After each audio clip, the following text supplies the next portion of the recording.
Good evening and welcome to the Thursday, November 17th, 2022 regular meeting of the school committee. We are beginning the meeting now. Our original agenda had called for an executive session. The revised agenda did indicate that we have moved that to our December 1st meeting because, as you can see, we don't have a full committee here. So for scheduling, we decided to move it.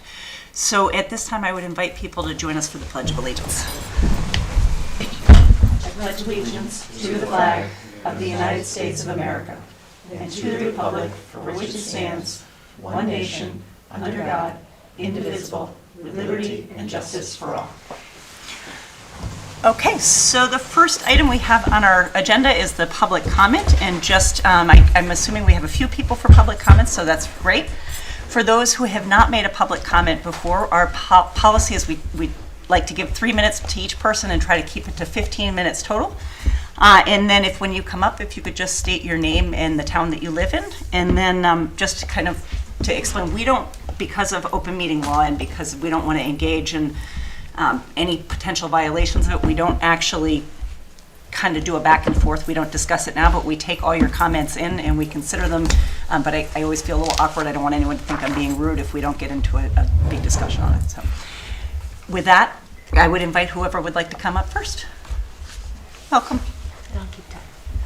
And Amanda is our timekeeper. Welcome. Nice to see you. Hello, everyone. Man, it is so stressful to sit in this seat. Do you know how intimidating it is to sit here in this seat?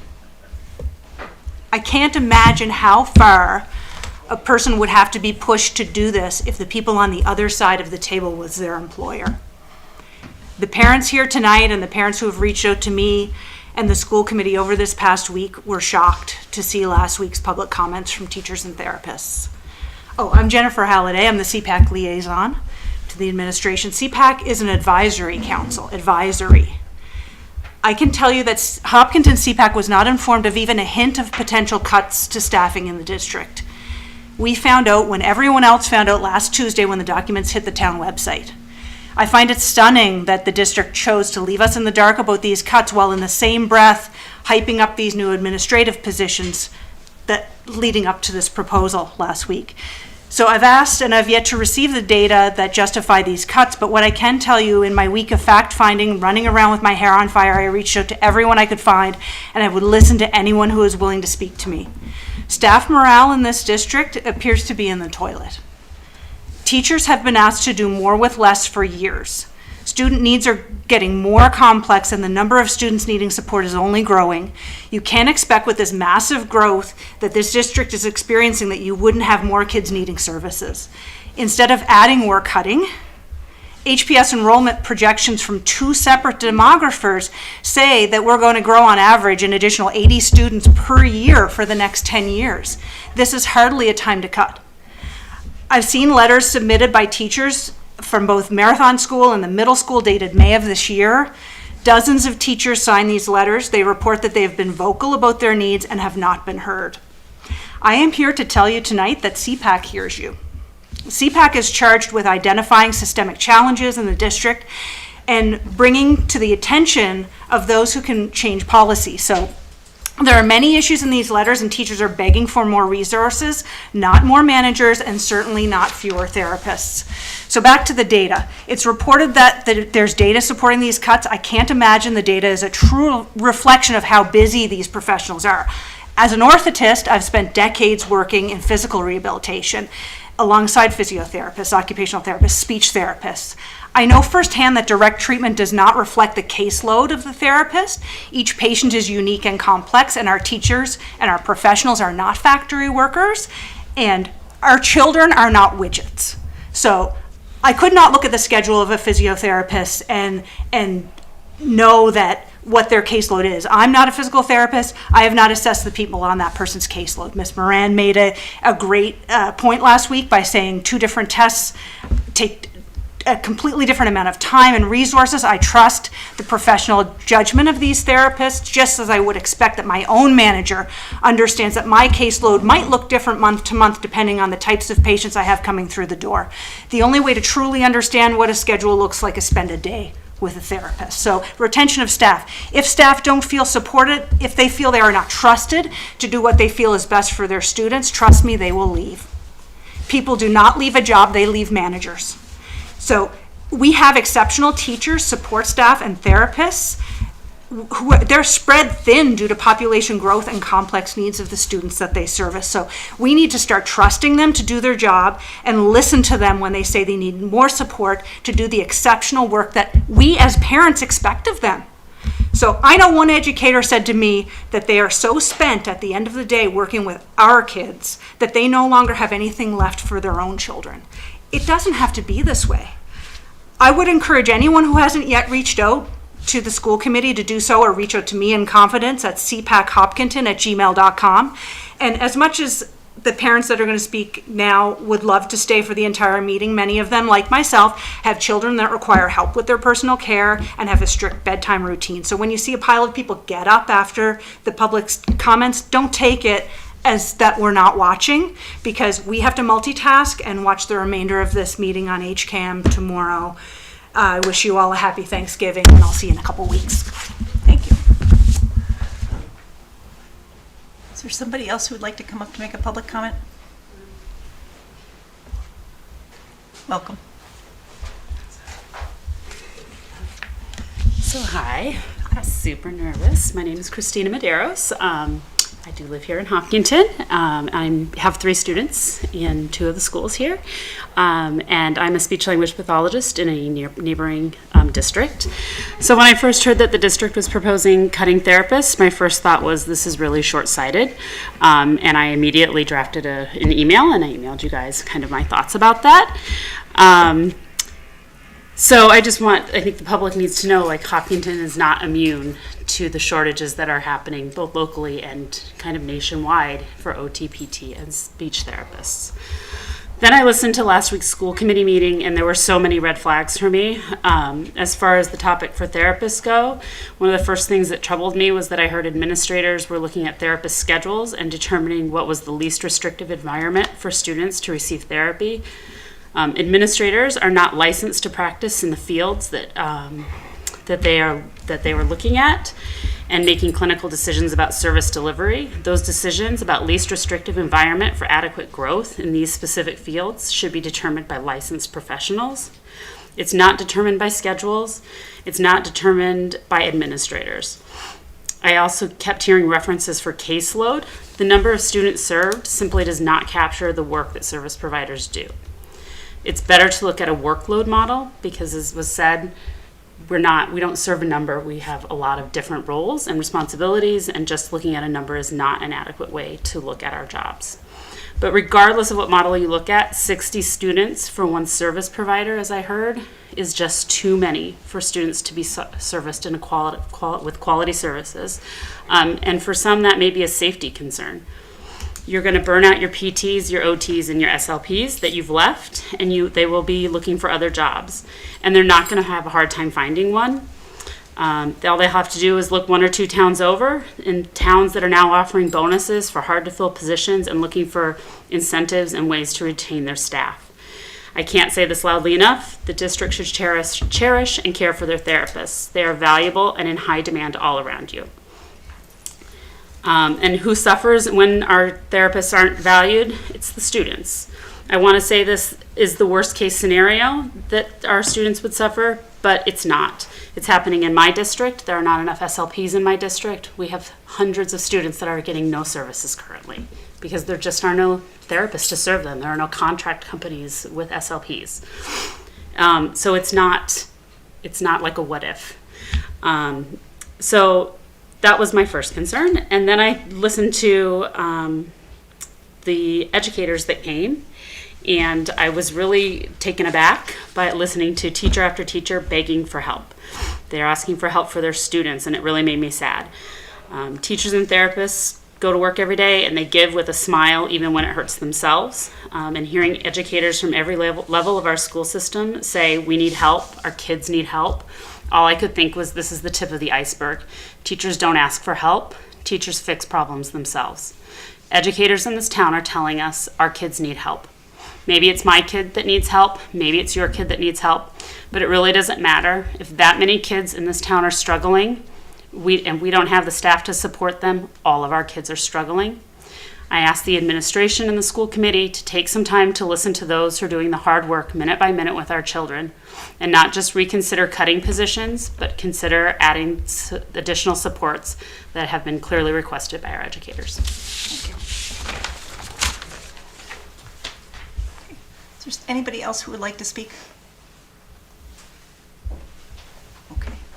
Thank you all. I did mean to say at the beginning is that we will be having on December 1st some of the data that people have been looking for and more dialogue on our special education budget. So stay tuned for that. So at this time, I want to shift into, we're going to take out of order from our agenda, we're going to do the new business, the budget presentation. I understand, Mr. Bishop, would you like to come up and be first? Okay. Thank you. Evan, do you need the screen? Okay.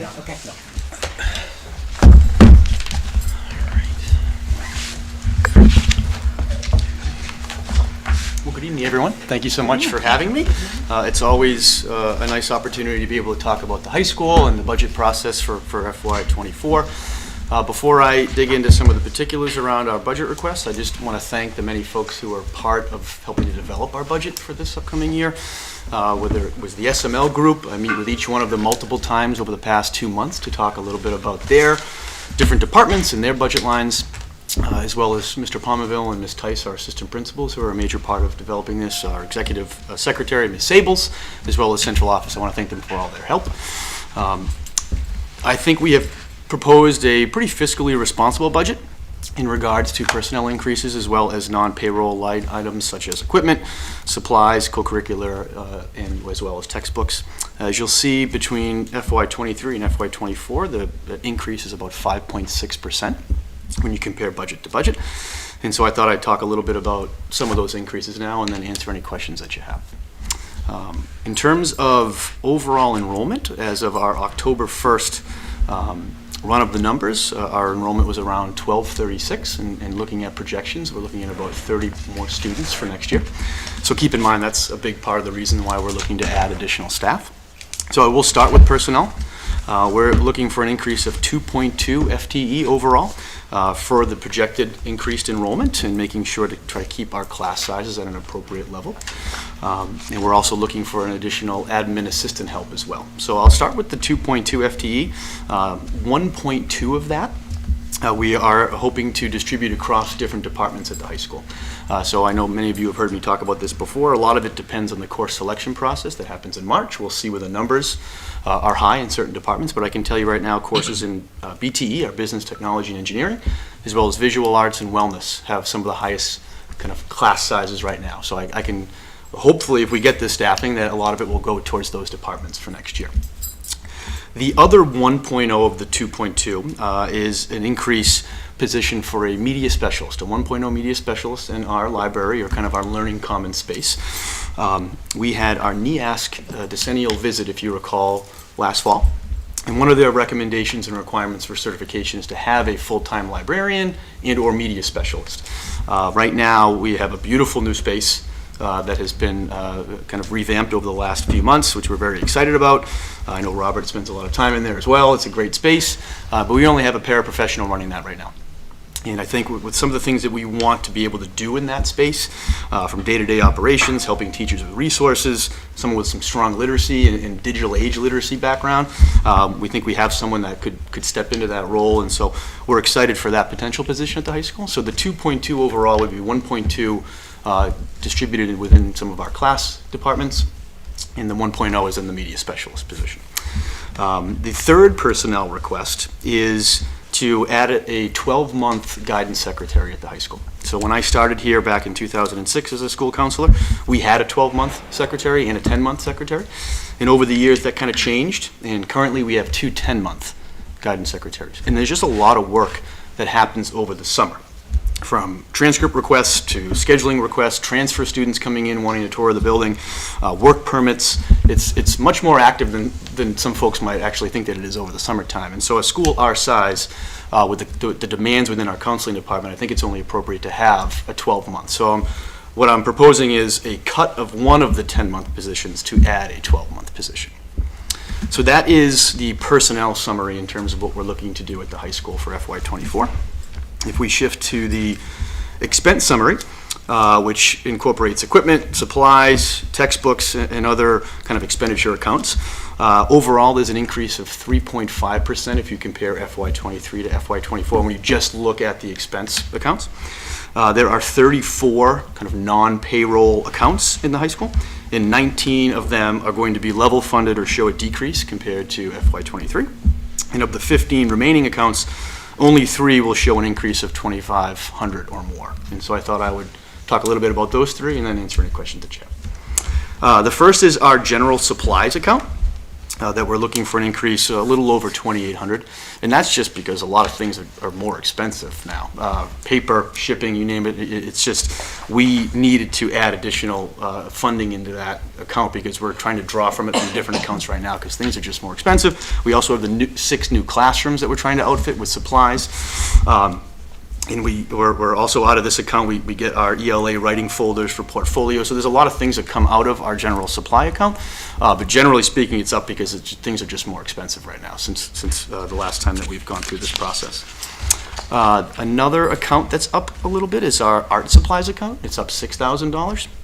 And this is I know asking for $6,000 is not exciting probably on your end, but it is for us because the increase is there because of increased enrollment. I talked about earlier, our visual arts classes are pretty high in terms of the class size, which is great. A lot of our students are taking different classes from Explorations in Art, which is a new class. If you remember, I came and talked about that last year. So there is some of that $6,000 that's going towards some of these new classes as well, painting and drawing.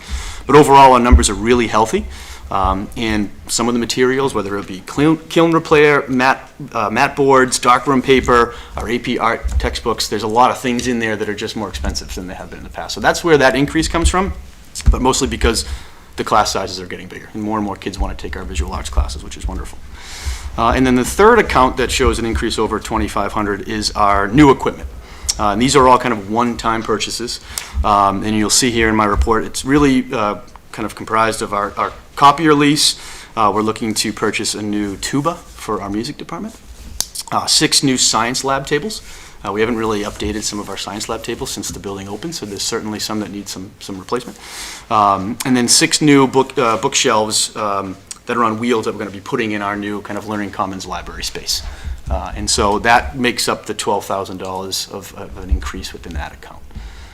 And so that's really kind of I know you have a lot of stuff tonight. I wanted to try to be succinct and just talk a little bit about some of those increases and answer any questions that you have. Thank you. Want to start down at your end of the table? No, I'll wait. We could go the other way then. I only had one question. Yeah. The media specialist and showing the 1.0 FTE, would the paraprofessional, would that be repurposed someplace else, or is the paraprofessional position going away? It's a good question. There's been some discussions around that, but we're hoping to have it stay. Okay. Because right now, the person who's in the library is doing it all. And it's tough to have one person manage maybe 50, 60, 70 kids who are in there on a study hall and then do some of the things that we want them to be doing in that space. So the paraprofessional will stay, and they will be more of the supervisor of the space, where the media specialist will also be working with students, but could be working with teachers, could be working with administration, and so that's kind of that exciting. We haven't been able to do that for the last number of years since we haven't had a librarian, so it'd be nice to be able to do that. Yeah. Thank you. That was my question, but I have a follow-on. Just wondering about the hours of the media center is beautiful. I'm thrilled that we are going to be able to staff it. I know that students would like more access after school and before school, so would there be an opportunity to stretch the availability to kids? Yeah, and there would be, especially if we have a 1.0 kind of media specialist. Right now, a paraprofessional has very set hours, Right. and it's challenging to kind of flex those a little bit. And so I think with a position like this, we'd be able to maybe have that person come in closer to the bell and then keep it up later, because I know a lot of kids want to study in there after school. Yeah. And it's pretty popular before school, but we can have someone in there, maybe it's the paraprofessionals in there before school, and then they get to leave at the bell, where the media specialist comes in a little bit later and gets to stay later. So I think with 2 people, it gives us a lot of flexibility. Yeah, that's great. I definitely have heard kids want to be in there. They want to be able to use that space. Yeah. So, Yeah, it's been good. and I'm excited about the science lab tables because, all the budgets I've ever heard have not included those. So I'm sure there are some old ones. Yes, there are. Yeah. So yeah. thank you. I think that my colleagues asked the questions that I would have been interested for answers. And I also am excited about science lab tables for many reasons. So I really appreciate this budget. I mean, it's clear that you spent a lot of time being very judicious. Yeah, and it's important. We've had, like I said, we've had a lot of conversations, and I know you've heard about the enrollment increasing across. That's not Yeah. new to anybody in here. And looking at what the numbers might look like at the high school next year, from my understanding and information, it might be the largest school that we've had at the high school, with about 1,260 kids, which is a lot. So the additional staffing is certainly going to be needed. We also have Mrs. Birchman here from Appropriations. Do you want to? You asked my question. Yeah. All right, that's great. Thank you very much. Awesome. Thank you so much. Thanks for taking me out of order. I really appreciate it. Absolutely. All right, so Mr. Lefebvre and Ms. Murray, who would like to come up?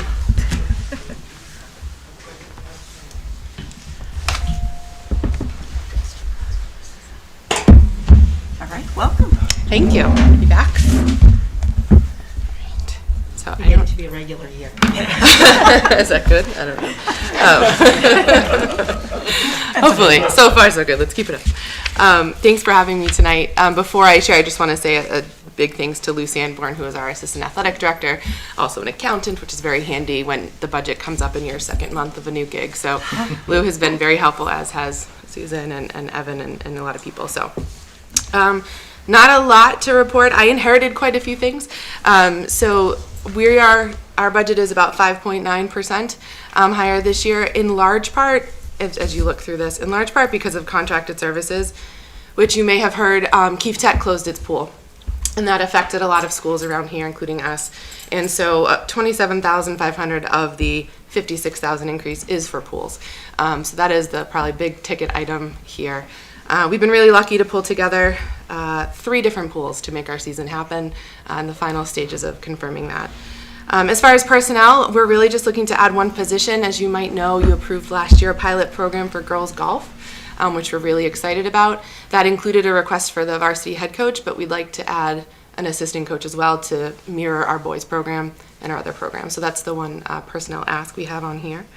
In addition to the pools, there's a few things on here. The cost of AEDs and actually the portable toilets, the maintenance of those doubled since last year, unbelievably. So that is a large, about $11,000. So that was a significant item on there as well. And for the first year, I'm not sure if you know from Mr. Person, the turf tank that we use to paint the lines on our fields. We are splitting the cost of that contract, and it's being reflected in our budget for the first time. So that is that $6,000 addition. Those are the big things right there. And then the other notable increase a little bit is in equipment. You might notice that before I came, athletic supplies and equipment were combined, but if you split them apart, the equipment, our middle school football program, which is about 6 seasons old, I believe, was self-funded for quite a while.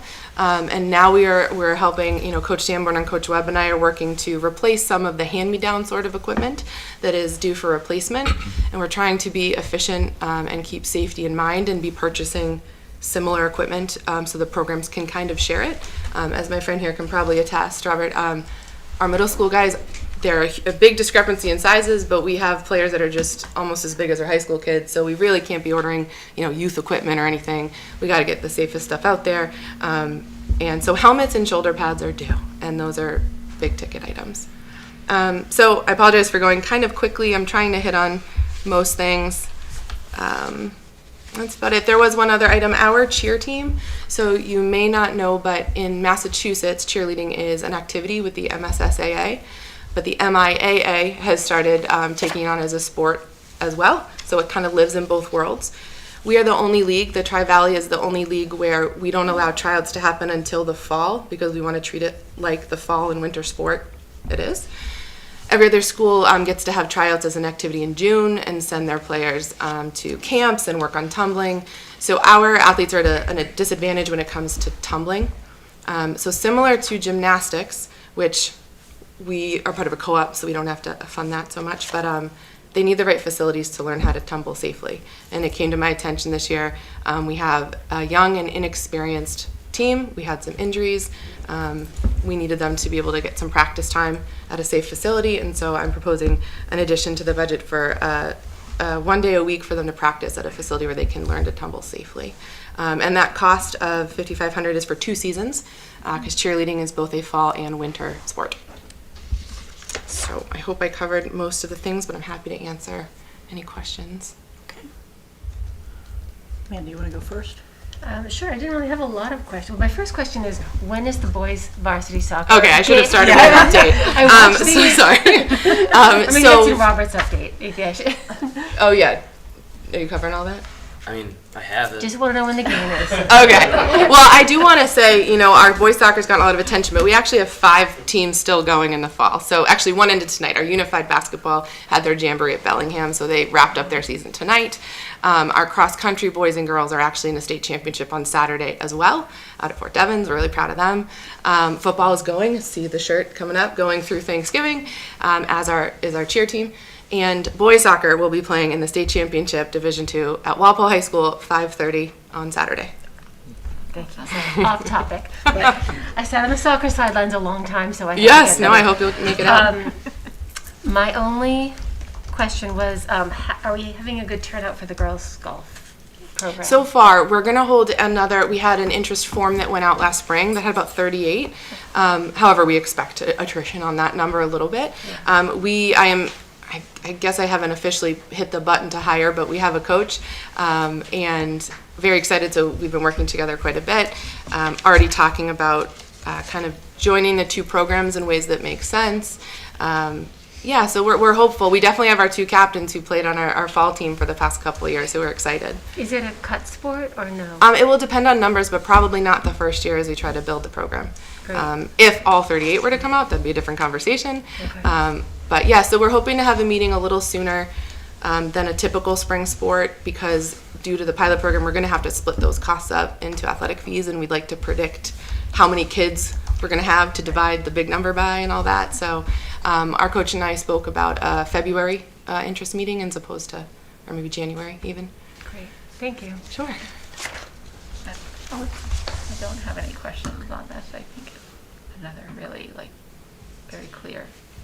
You did a good job. Thank you. Thanks. I don't have a question, I do have a comment. In speaking with some of my colleagues in other districts on other school committees, I understand that finding pool time was a really hard thing to do. I've also heard from parents in town that you did a really phenomenal job of securing it for our team, and appreciate that. I know it's not, obviously, nobody gets excited about a cost that used to not exist, but Yeah, we had a meeting this morning with the TV LADs, and there's still people looking, so it's Yeah. been pretty tough. And huge thank you to Milford High School for hosting us for our meets, because that's where they will be. So exciting. All right. Also, we do have appropriations. I don't know if Mr. Manning or Mrs. Birchman have any questions. I do not. Go ahead. I don't have any questions. I don't have any questions. Okay, that's great. Thank you so much. Thank you. All right.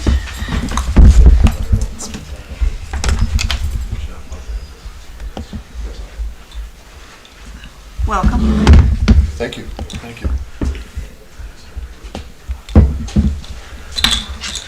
I'm Matt LaFave, the middle school principal. Happy to present budget for FY24. I do want to thank everybody that was super patient with me as I'm presenting my first budget, and I had a lot of questions going through this process. So thank you to the central office, the other administrators in our building, as well as our content teacher leaders who met with me a bunch of times to come up with what I think is a responsible budget that will go a long way in meeting student needs. So I'm happy to talk through this with you. The overall middle school budget increase that I'm proposing is 5.5%. Again, worked with our SMLs and as well as the content teacher leaders to come up with this budget, and spent a lot of time looking at enrollment numbers, which the middle school is cozy. these days, might be a nice way to describe it. So we're actively watching those numbers, and they went a long way into factoring into this budget. So for personnel, proposing 3 new positions. The first is a 1.0 school librarian media specialist. Part of that proposal is potentially eliminating the current library parrot position. That person has done an amazing job this year, and I use the word hub in here to describe the library. It's definitely a hub of activity and a really strong part of our middle school community. Kids are in there a lot. She has done a wonderful job updating our collections. She's vibrant. The library is alive and feels great. So we're also leaning on her in a teaching role this year. So a lot of teachers are bringing their ELA classes in, social studies classes, and she's a phenomenal resource. So I'm looking to expand that position to a full 1.0 teaching library media specialist. A second position is that I'd like to propose this evening is 1.0 full-time teacher in our health and wellness department. I was just blown away when I looked at the offerings that particularly our 8th graders are presented with. So to have a middle school with such a large element of choice for the 8th grade phys ed classes is really special. So I'd like to preserve that and hopefully expand the flexibility around it. So whether a student, we ran, no pun intended, a very successful 5K event. So whether a student is looking to work their 5K time or they're looking to be in the unified PE class, there are tons of opportunities for them. But as the school enrollment has increased, over time, the number of PE and wellness teachers has remained the same. So this would have a major impact not only on class size, but flexibility in scheduling within the PE wellness department, as well as a domino effect in terms of how we can schedule people in the other related arts as well. So there would be a nice impact with that position. I've listed it as PE wellness because that person potentially could pick up a 0.2 health as part of their role, depending on where we would see, again, the biggest impact on class size. And then the third position I'm proposing tonight is a 10-month clerical position in guidance. We don't have a clerical person in guidance right now. Our campus aide does a phenomenal job of managing that space when she's in there, but she's often called upon for other tasks. So my vision for this position is to help with a lot of clerical work, paperwork that the school counselors currently manage, but also to really, I think, run a responsive counseling center. So someone that can be present, has a good rapport with our students to determine their level of need when students drop into the counseling center. So perhaps it's a situation where they could simply process it with a trusted adult and schedule a meeting with their counselor. Or perhaps it's a situation where they need to see a counselor right away, and that person can help kind of guide that process. Right now, students are dropping in, which is great. It's a very welcoming space, but we don't always have someone there to guide them in the direction they need in that moment. So I would imagine that being really the critical aspect of this position. So those are three new positions that I'm proposing tonight. And then in the expense summary, there's basically 6 areas that are slight increases over $1,000. They're broken down for you here, but there's 31 total expense accounts at the middle school, and the vast majority of those are at or below budget, or a couple $100s over.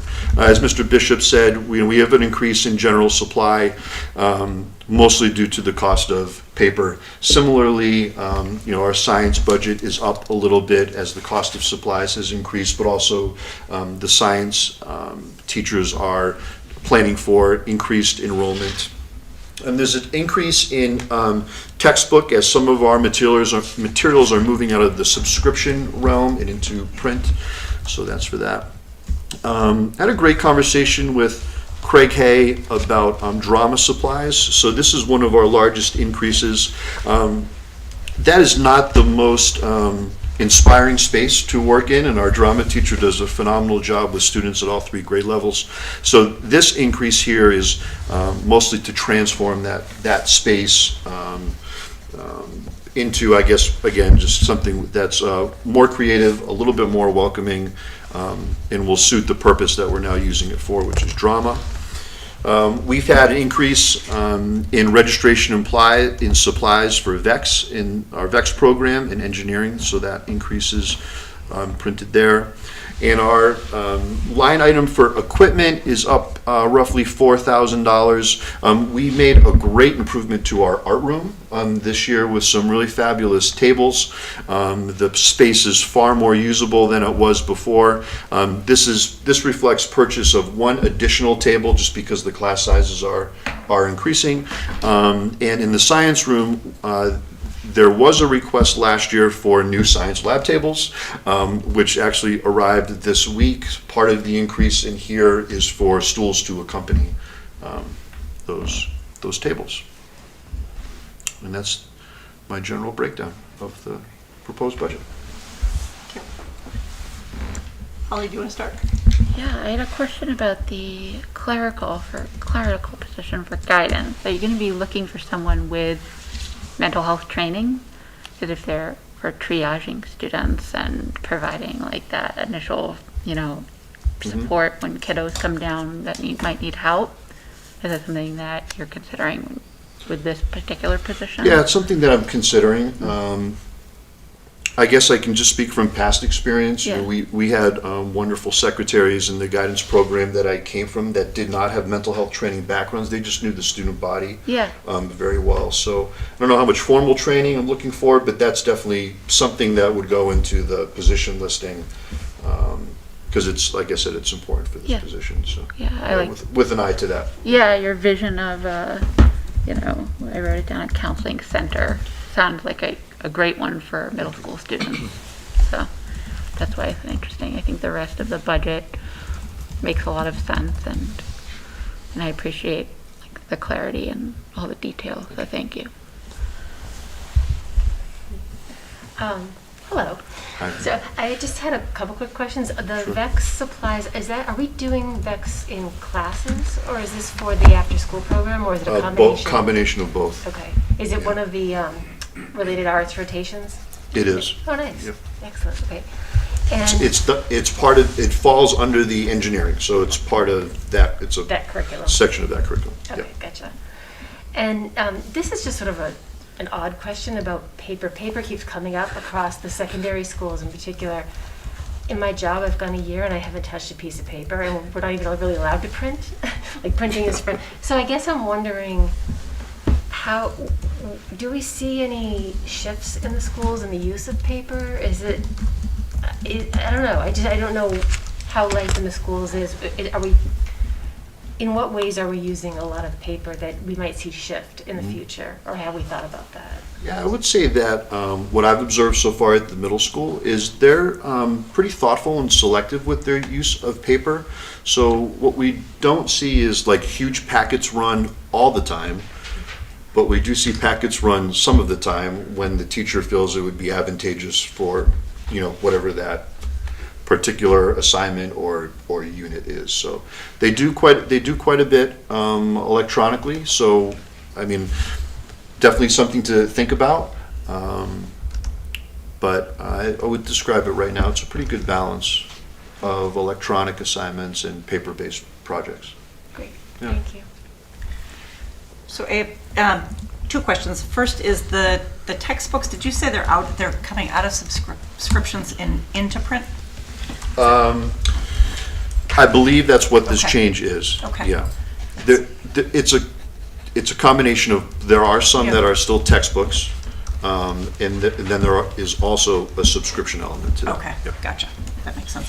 The other question I just had, you had mentioned unified PE, and that sparked my curiosity, because I remember when we had approved that last spring, I think it was, and just wondering how that's going in general. It's fabulous. That's great. I was excited when it was brought before us before. I mean, it's a joy to watch, Yeah. because everyone in that space at that time is engaged, no matter what their level of readiness is for the sport that they're playing. And the teaching is very good. It's nice when you walk into a classroom and as a casual observer, you know exactly what's happening and what the goal is. So It's interesting watching a unified PE class that regular ed students and special education students are interacting with their teacher in such a way that they're building, skills that transfer to a variety of sports, which is great, but it's also team building, building strong social skills and awareness of the people around you.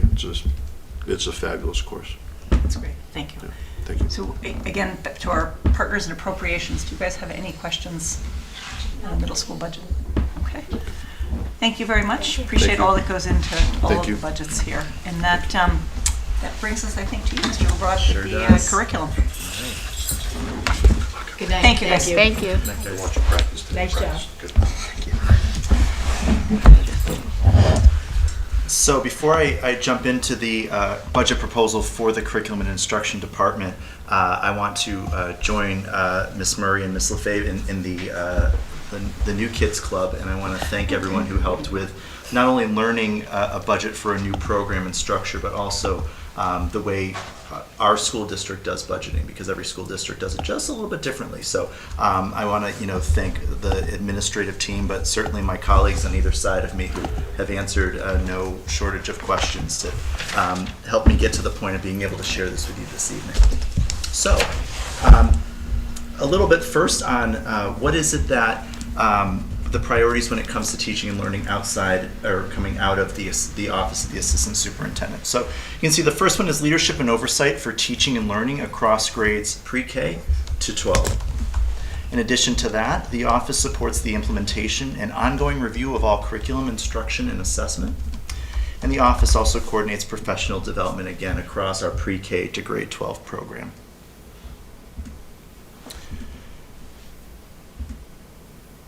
So from a personnel supervision and collaboration standpoint, the office, in my position in particular, supports the work of building administrators. It also supervises the work directly of our Director of Elementary Literacy, our Director of Elementary Math, our Director of Middle School English Language Arts, and our Director of Language Acquisition, Equity, and Access. Oh, and how could I forget our pre-K to 12 subject matter leads. These are the teacher leaders who support and supervise and lead our curriculum work across a multitude of domains. So what budgetary obligations come out of all that I just shared with you? Well, first of all, it's textbook pilots, adoptions, and renewals. So anytime we initially launch a textbook, and we launch it for the first time either as a pilot or as a first-time adoption, that's something that this office will fund and support. Similarly, any program pilots and adoptions, and then any subscription pilots and adoptions. So subscription would be almost always a virtual technological or software tool. It's also obligated to take care of the salary piece of our curriculum directors, as well as all of the personnel in our ESOL program. ESOL, of course, standing for our English for Speakers of Other Languages. So if you take a look up here, a little bit about the personnel summary and the request for this year. You can see I've identified what the request is, as well as what the dollar and percent change is. The total request for this year is $1,496,107. That reflects an increase of 4.4%. Now, primarily, you can see that the bulk of that comes from our contractual obligations. So all of our ESOL personnel who are guaranteed a step or lane or cost of living adjustment as outlined in the collectively bargained agreement, that's an increase of 3%. I'm also putting in a request for the addition of a 0.4 FTE administrative assistant to support our ESOL program. And then finally, our curricular stipends. This has been a long-standing piece of our budget. It allows us to be able to support our educators to take part in various curricular development exercises, both during the school year, but significantly during the summer months when time is a little bit more available. Now, a much smaller chunk of the budget is the expenses that come along with this. You can see that there are 4 items listed out. The total request this year is $139,000. That reflects an increase of 3.3%, or just over $4,400 as an increase. Again, as I shared, the curriculum, supplies, expenses, textbooks, these are things that for textbooks would be initial adoptions. Curricular expenses, curriculum supplies, these would be for more district-wide initiatives that are launched across, potentially across more than just one school. And then, of course, we cover the expenses incurred for all English language learner program materials. So in sum, when you look at our personnel ask and our expenses ask, the grand total budget request for the curriculum and instruction program is $1,635,107. And this reflects an increase of $67,256, or in other words, an increase of 4.3% over the previous FY.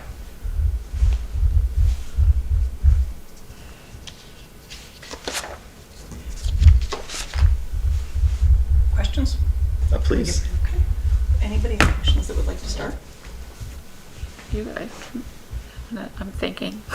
Super clear. I don't have any questions. It was very clear. Yeah. That with the document you gave us. Thank you. Appreciate it. Yeah. I also don't have any questions. Okay. I always like the presentation. Like you make it so clear. Like you never go to a meeting and there's like 8,000 things and you're like, what am I even? I always know what I'm supposed to look at, and I appreciate that. So Well, when you spend that's not really about your budget, but when you it's spend, a skill. I mean, you don't make it as a fourth grade teacher without making things crystal clear for everybody. That's so, true. I have a fourth grader, and oh boy, yeah. Absolutely. Yeah, so Yeah. I really appreciate this. Thank and you. Your budget was stunningly clear, and I appreciate that as well. Thank you. Anything from appropriations?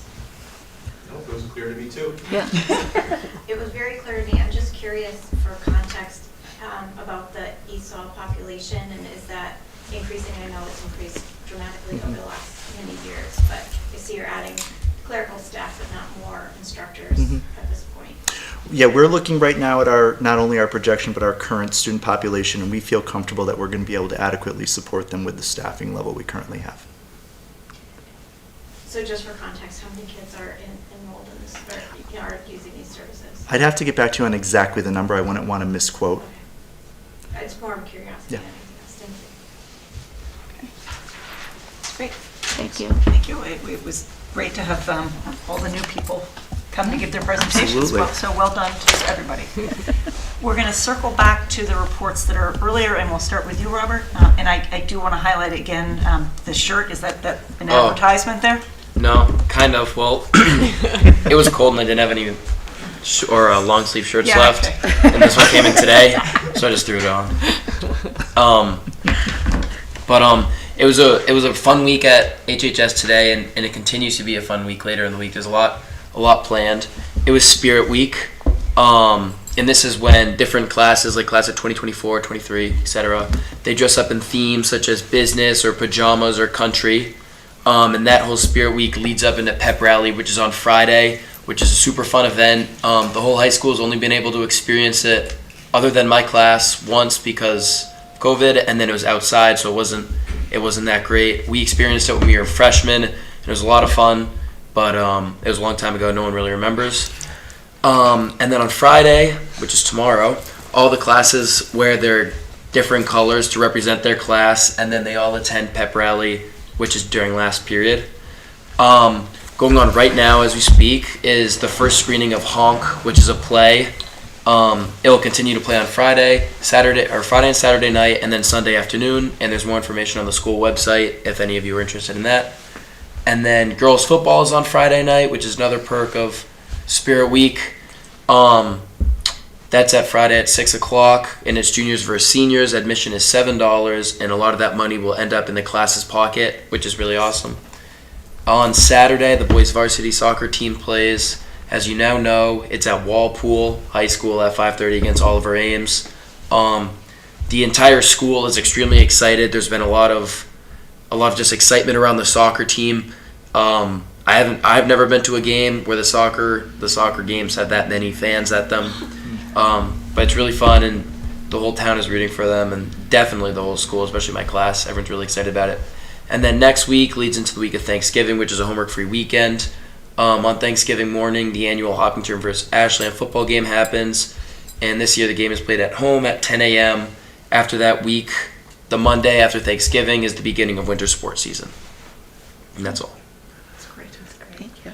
Thank you. What about Penny Wars? Is that going on? Penny Wars is going on, yes. Any yes. sense of who's in the lead? So, right, to miss a little bit of football practice, I was there counting the pennies, but I'm not sure. It's always deceiving. The class that you don't think has a lot actually ends up having a lot. What is Penny Wars? Can I ask that question? Yeah. It's actually it's a massively efficient super fundraiser. I wish I knew it better, but they're for a whole week or Monday through Thursday. Every class has like a massive jug, Yeah. and throughout the week, different classes can sabotage each class by putting in any other currency than a penny. Yeah. But then pennies count for them, which is why it's called Penny Wars. Yeah. So the whole key to it is you're supposed to have as many keys as possible, but most of the time what happens is a penny's not worth anything, but $1 is. So a lot of the time the team that gets sabotaged the least ends up winning. And the seniors got sabotaged a lot, but one of my friends put down $75 worth of pennies at lunch today. So That's awesome. it's really Pennies. How big is $75 worth of pennies? I know. I'm kind of trying to like picture, yeah. That sounds fun. That sounds Yeah, awesome. it is fun. It's a fun tradition. Yeah. And there's emails.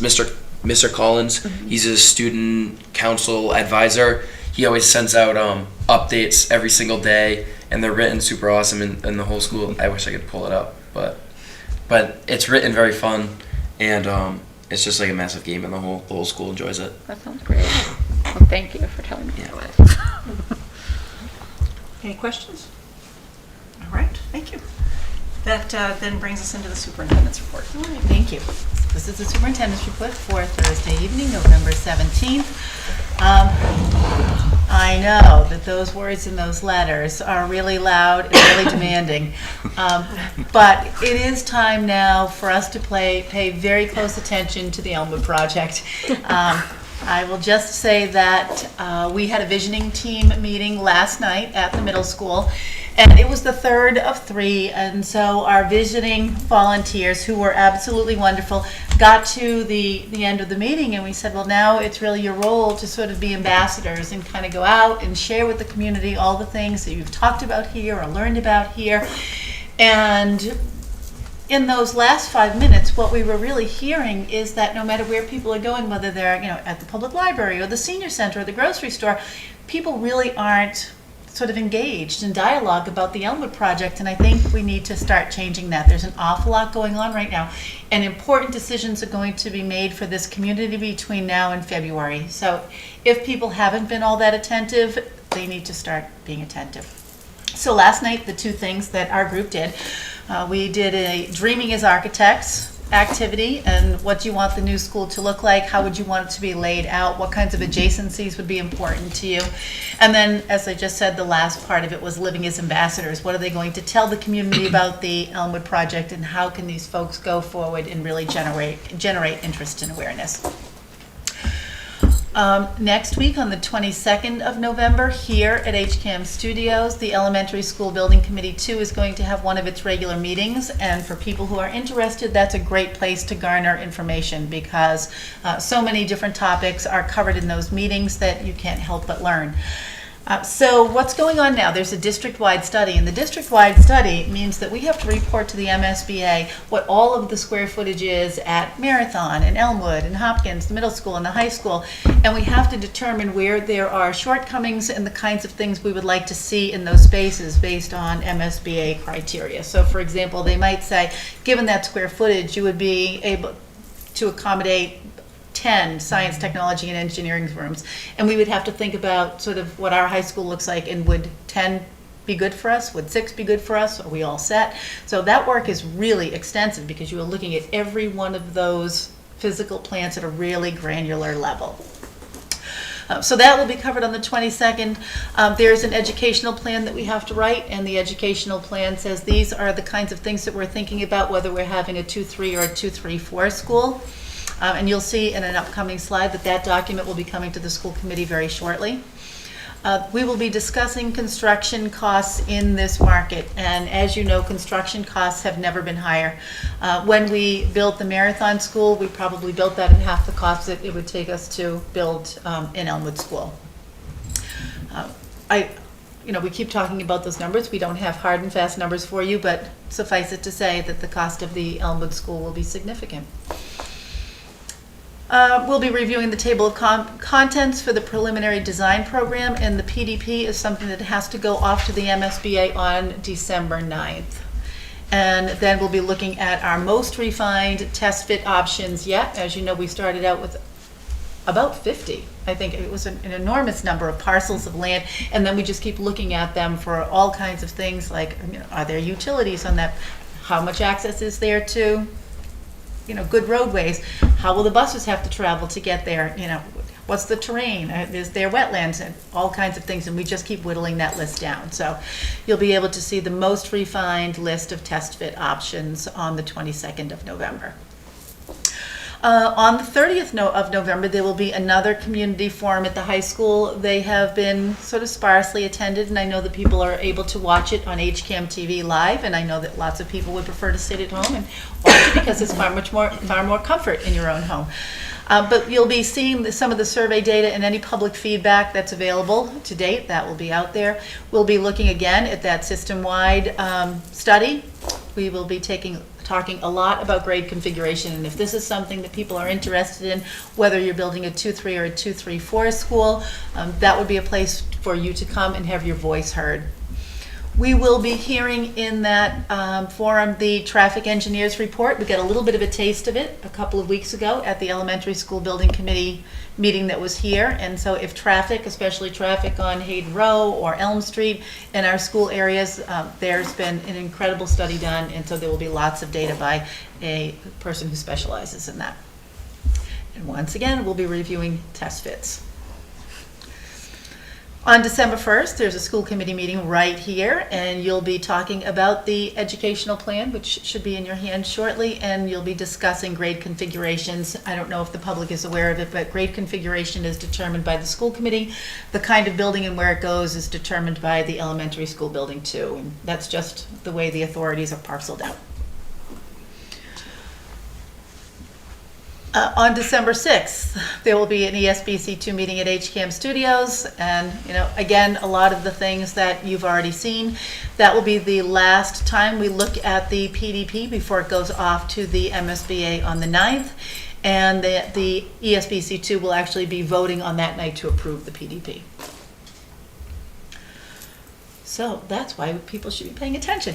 So why Elmwood, why now? It's one of those questions we get a lot, and I think people are still asking questions about enrollment. Jeff, our assistant superintendent, was able to attend the town-wide all-hands meeting, and even in that setting, he was asked about enrollment and the predictions and can we get it right. So that's really what we're trying to do. In 2016-17, that's when things really started to spike. We were at 3,460 kids at that time. It is predicted that by 31-32, we should be at 5,000 or more, and if we do the quick math, that's 1,500 kids. So an increase of 1,540 students means what?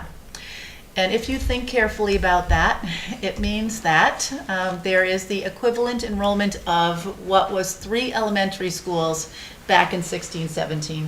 So if we had 500 kids in each one of our 3 elementary schools, it's as if we have that many kids here and we don't really have the physical space for them. At least we don't right now.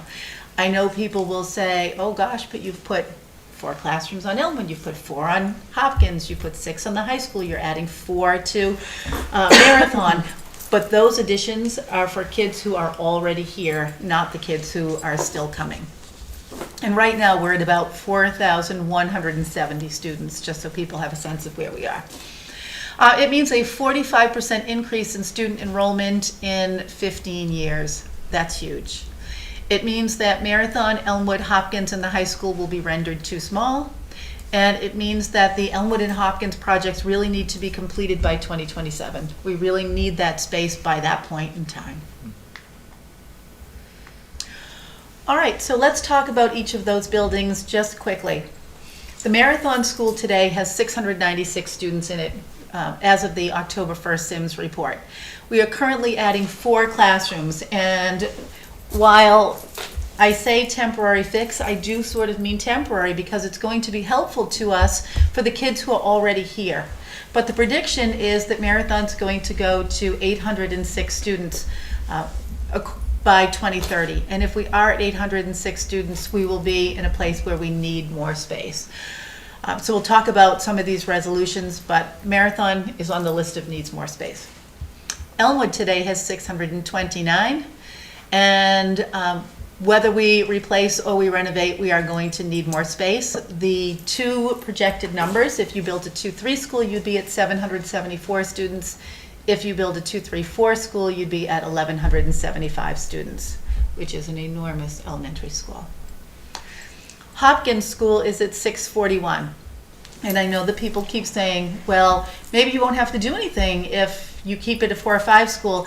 That's a misconception, because whether it's a 4 or 5 school or a 5-6 school, Hopkins is going to need more space. If it becomes a 4 or 5 school, the projection is 802.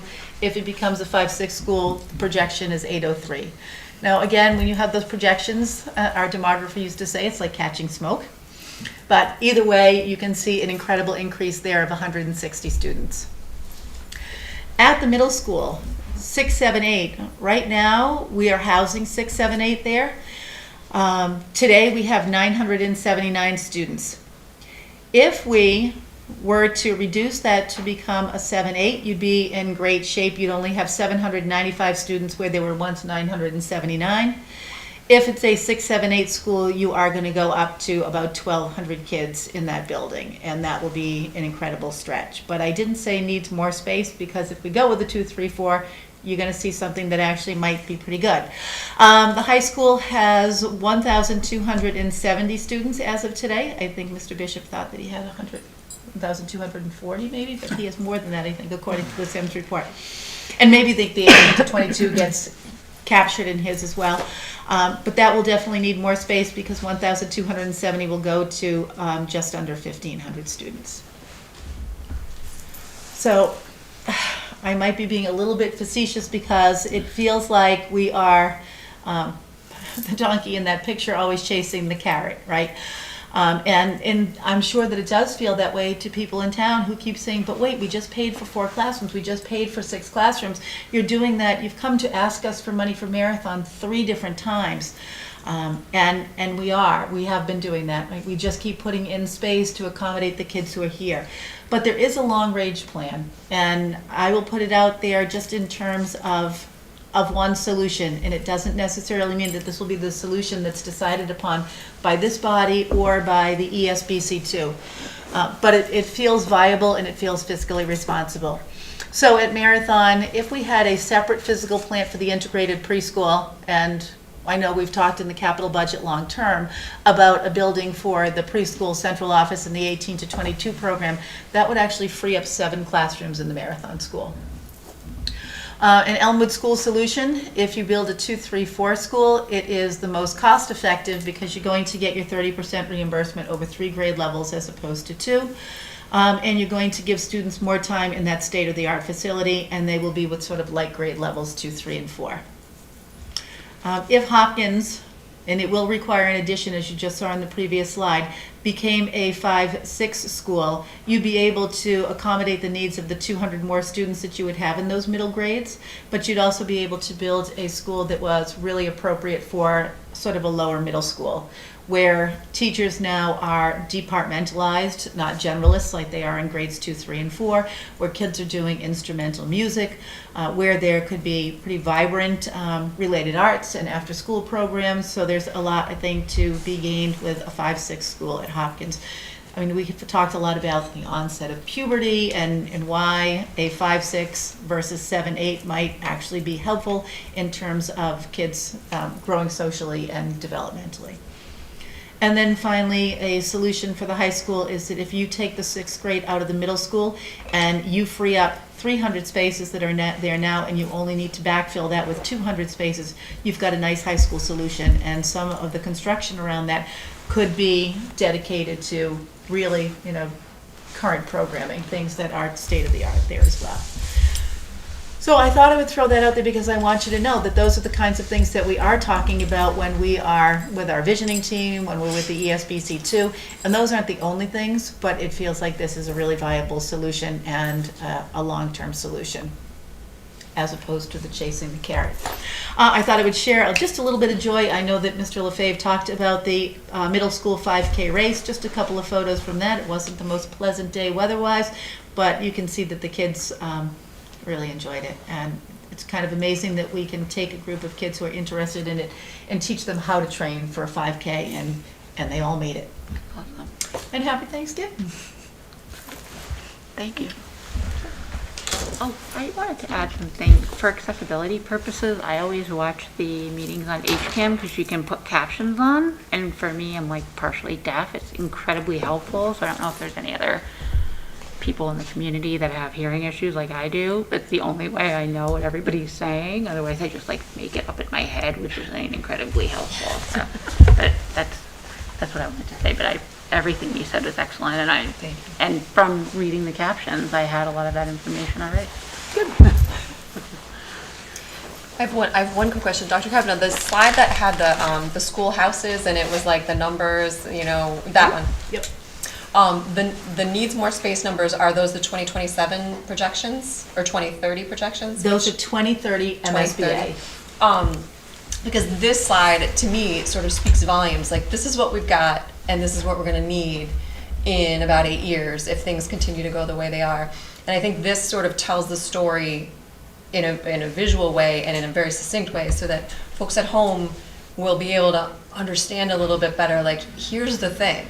Yeah, we keep, as you said, we keep asking for money to help build new facilities for these students, but that's because this is what's happening, like right here. Like, we need space for 806 kids at Marathon in 8 years, and we already have almost 700, and that's too small. Like, those kinds of, I know we've been saying it, you've been saying it, right? Not to imply that it hasn't been said, but I think this slide in particular really illustrates it. And I make it the homepage on the Hopkinton Public Schools website. Like, this is sort of the story that I think folks really need to grasp, because it really is very clear how short we're going to be in a very short period of time. Yes, once we get going with the Elmwood project, concurrently we have to be engaged in a Hopkins project, because we can't have a too small school that we're trying to squeeze 2 grades into or have a single grade school. It's got to go concurrently. But that was it. Yeah, I will piggyback on that, because a couple of things have come up from the community. One was a question about, can we restrict enrollment? I think we got an email asking, is there anything we can do to restrict enrollment? And I think you answered it very nicely, so we'll talk to that. Just that at the bottom line, we can't restrict enrollment because we already have we don't participate in school choice that would allow people from other districts to come in. That if we did participate in school choice, we could stop doing that, and that would presumably help, but we don't, so we can't do that. And we are obligated to enroll all of the students who are residents of Hopkinton and meet our residency requirements. And you guys do a really nice job of keeping track of our residency requirements, and that's a lot of effort. But so there was that question that came up, and the other question that has come up about the enrollment projections is, are they accurate? And I think we originally did the projections in 2019, I believe. And if you look at, how they're tracking, they're pretty accurate. I mean, they are. I remember when they were done in 2019, it seemed like, oh my gosh, that can't possibly happen. And well, it's just a projection, and I mean, a lot of data and science and analysis went into it, but it seemed almost unbelievable. And now we're watching, even with the disruption of a pandemic, maybe on, not every grade is exactly tracking, but in the aggregate, we are definitely tracking to the projections, if not, exceeding them. So it gives me, confidence that when we're asking, as a town taxpayer, I know that we're asking for something we really need. So I appreciate the slide too. I think it is very clear. And I think, I look at Hopkins, I've always been tracking Hopkins. As you look at our early grade schools, that's where the bubble starts. Yes. So that's why Marathon's been hit, and Elmwood and Hopkins are already at the bursting point. which is why we're saying we're going to have to get to HHS and HMS because they're later in the progression, but they're facing the same bubble. Yeah, tomorrow morning, Mrs. Rothermick, Tim Person and I are going to Hopkins to visit because there are classrooms now that we're going to have to sort of dismantle to put gen ed classes in and try to figure out where to kind of reconfigure those spaces throughout the building. It's very, very tight there. Yeah. But we have 2 5th grade, I don't want to have a spoiler alert on Mrs. Bolello's Mrs. Bolello's budget report, but she is going to have 2 additional 5th grade classes next year. Yeah. She's going to have to just for Class A. Yeah.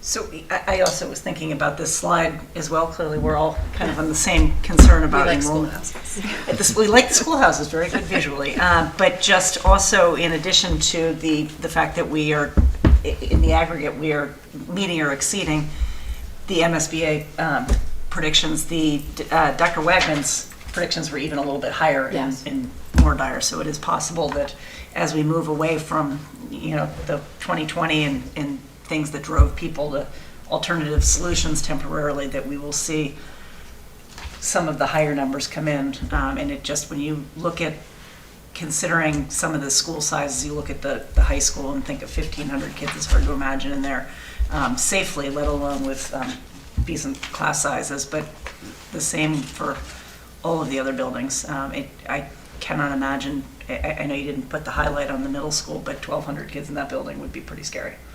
It sure would be, yes. It's scary with almost 1,000.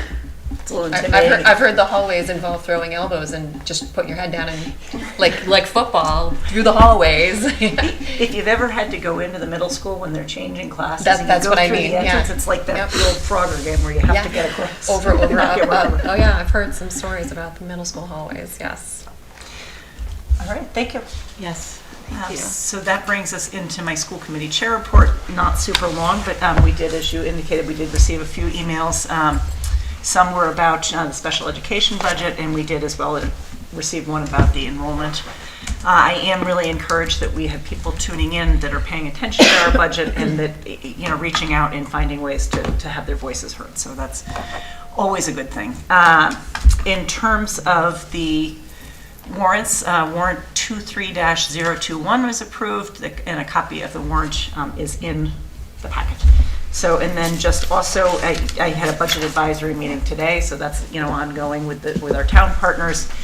And then the select board is also doing a listening tour for their budget. I did go to that on Tuesday, and I know they have additional ones planned if other people are interested in attending that as well. And then just to piggyback on your piece about the the November 30th forum, that is a joint ESBC school committee thing, since as you had indicated, the grade configuration is a decision that we as a group will ultimately make in, I think, January.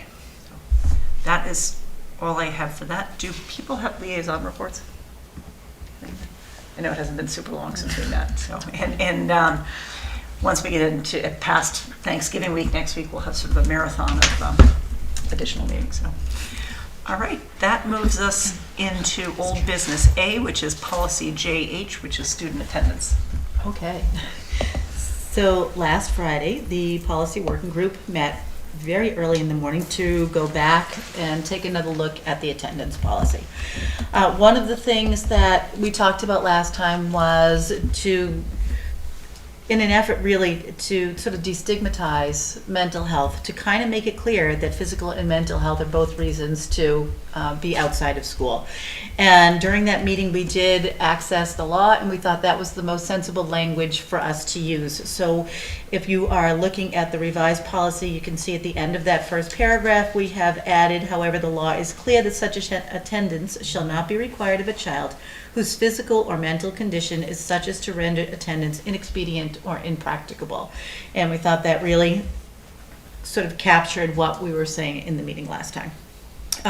We also worried about the idea that we call some things excused absences. And those absences can be any absence up to 7. And then when you get to number 8, what used to be excused was no longer excused. So we weren't wild about that language because we felt like it got people all mixed up. So we are calling those first 7 reported absences, regardless of what they are. They're kind of excused based on state law. And then we talk about the absences that are in fact excused because they are genuinely excused because of things like weather or long-term illness or quarantine or bereavement. And then finally, we talk about extended and unexcused absences. So if you were planning a vacation that was a 2-week vacation, that would not be unexcused. That would not be excused, it would be unexcused, and the teachers at that point would not have any obligation to provide work for you while you were taking that vacation. So those were the kinds of things I think we were thinking about when we made those changes, and you can see them in your packet. They are nicely redlined. Thank you for, to the policy, just for, I know a lot has gone into this. Do you want to start? Do you have questions or comments related to the policy? I really love the addition of that one line. It makes my heart happy. And all the other things, it's like much more clear for as a parent and as a school committee member to know what the attendance policy is asking of us. So I think that these edits are really needed and really well done. So I read through it and I was like, oh. That's a good reaction to a policy, right? Yeah, As not opposed like, to what? Yeah, exactly. I should have started with you guys too. Is there anything from the policy group that you guys wanted to add to what Dr. Kavanaugh? She summarized it, yeah. It was a lengthy discussion and you summarized it in 10 seconds or less, which is impressive in itself, so, yeah. I do kind of feel like we should maybe, even if we all think it looks good, give it one more reading with a clean copy, because I think it is a little bit hard to look at. So that would be my personal recommendation, is to not vote tonight. Okay. Absolutely fine with that. So I'm okay with that. My only question would be for the administration, how do we feel because of the COVID language and things like that, we got rid of that? We did. Is this there's no like pressing need now that we got rid of that to make sure this happens tonight? If we waited there's until no pressing need. Okay, yeah, that's fine. In fact, I could probably just send it out to them one more time and have them take a look at it. Maybe we'll just clean it up and send it out and see. I think that'd be good. Yeah. Great. Okay, then that brings us into policy BEDH, which is public participation at school committee meetings. And Dr. Kavanaugh, I believe is that you going to discuss yes. that? We, I think, looked at this policy last year. And then, for whatever reason, we kind of just let it sit. We had sent it off to our legal counsel. And anything in here that you see in kind of that red-brown font is additions made by our legal counsel. And so, other than that, we really didn't touch it. We just left it as he recommended.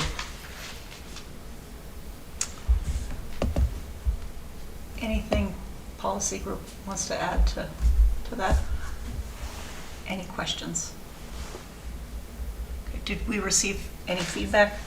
We did not. Okay. Since this is a first, I guess it's not exactly a first, but we haven't looked at it since last year. Do we want to leave this and bring it back next time? Or do we want to? I'm comfortable either way. If you feel like we need to pause and let it sit for one more meeting, I mean, we have like 10 meetings in the next 2 months, so I think we'll have plenty of time to vote it, but if folks would rather vote it tonight, I'm also comfortable either way. I would echo that. I'm comfortable either way. It doesn't, I read through it. Let's hold it off and we can slip it in Okay. maybe next, either December 1 or the following one. Okay. Get these voted. And then that brings us into, I believe, yes, the policy working group, which I believe was initiated by an agenda item that Holly had brought forward as well. So thank you for that. Thank you. Okay, we're talking about accessibility. Apologies right up front because white on orange is a really bad combo. So I apologize for this slide. It was actually one that was originated in 2018 when I was first in the policy working group, and our committee at the time looked at establishing some guiding principles for looking at policy and also some prioritization criteria for how we attack our policy work in the course of a year. I didn't reformat the slide and it really looks bad, so I apologize for that. But basically, I'll read them because it is hard to read. The guiding principles for the policy review. First of all, the purpose and content of each policy must be clear and must be reflected in the policy name. The letter scheme for anyone in the community who's wondering why we call certain policy BEDH, or, that is given to us by the Massachusetts Association of School Committees. We don't come up with the letters, and so we try to be consistent.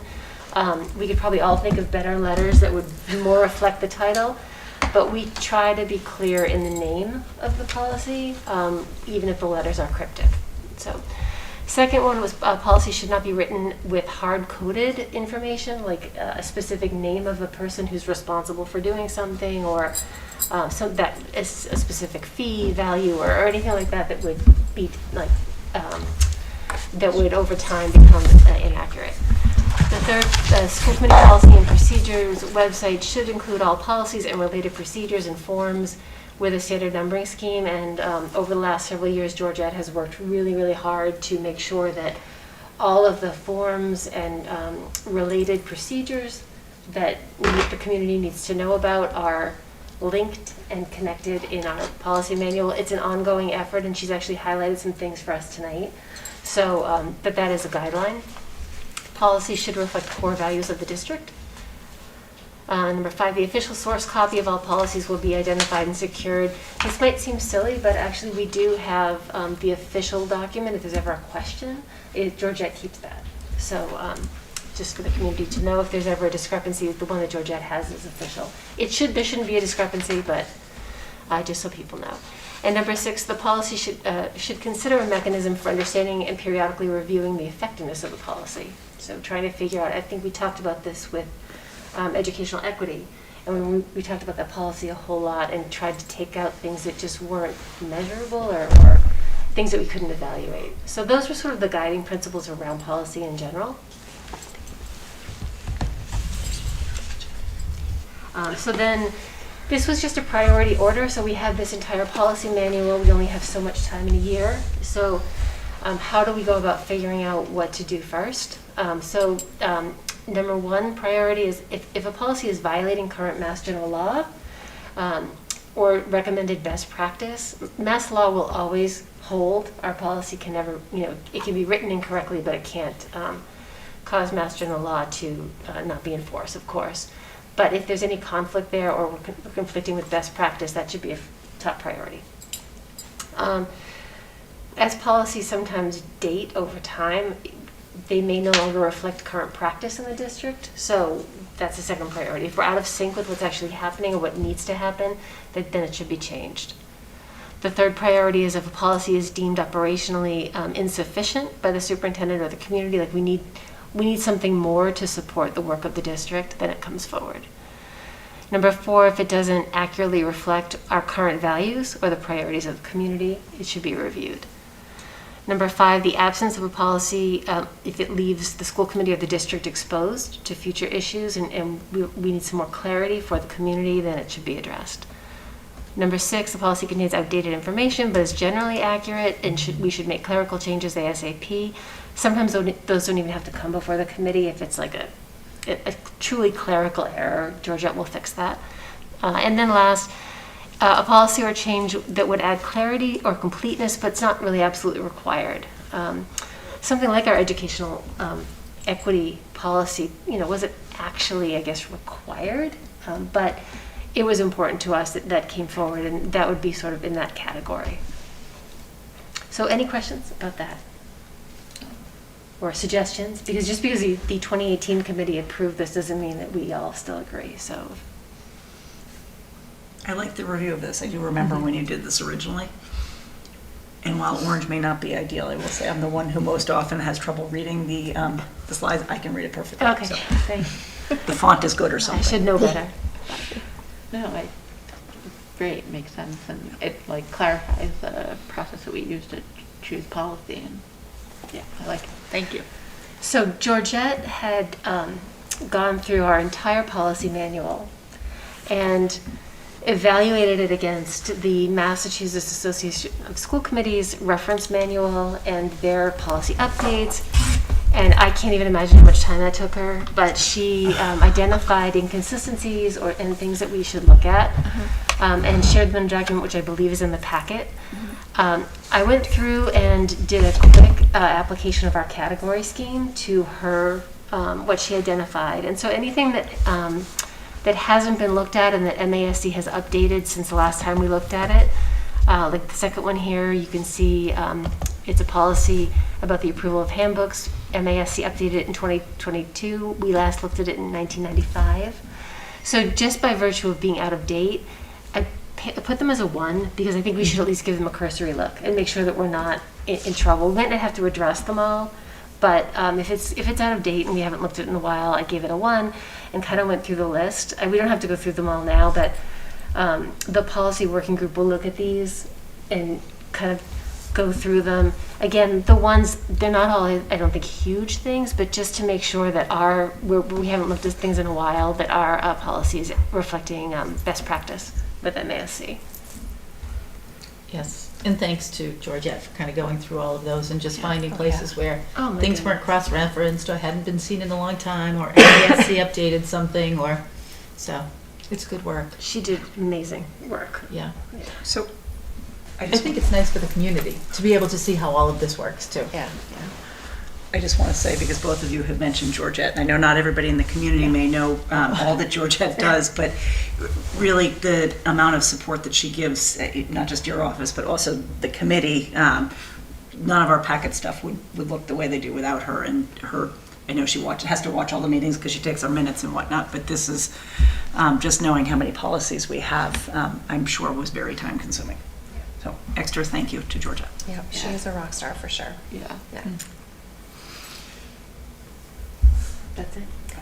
Thank you for putting that all together too, and pulling the presentation that you did from before out of the vault, because that is what you came up with. That even if it was from 4 years ago, it's still so relevant. It's so awesome to have the taxonomy and the sort of rationale for why we're taking a look at it in your question. And I mean, it's a good question. It makes perfect sense to ask that question, right? And so Amanda had already had it all laid out. I like it. Perfect. I'd take good taxonomy. Yeah, any she's day, good. right? Were Thank you you. working on Yes, policy we back did then? this You did it? together. I was on the committee, but this was Amanda's work. I will not take credit for this. This was Amanda's work for sure. Yeah. Team effort. And for people at home who are interested in looking at some of the specific stuff that's found, there is information in our packet on the policies. So anyway, thank you very much. That is excellent to be able to have that. And thank you, Holly, for asking the question. So that brings us into future agenda items. Are there other items that people would like to see put forward in the next, block of time? Not necessarily next meeting, but in the next couple months. I can't think of anything. Definitely reach out with an email if something comes up, but that brings us into items by consensus. Okay. As superintendent, I recommend the school committee approve the items by consensus as outlined in your agenda. So moved. Okay, motion by Jen, is there a second? Second. All those in favor? Yes. Aye, and that is passed, and then I would look for a motion to adjourn. So moved. Motion by Jen, is there a second? I'll second. Second by Holly, all those in favor? Aye, and it is, we are adjourned at 8:27. Our next meeting, regular meeting is December 1st. Again, we do have the community forum on November 30th, and then we will have another one on December 8th. Thank you all, and hope everybody enjoys a few days off next week. Happy Good night. Thanksgiving. Thanksgiving.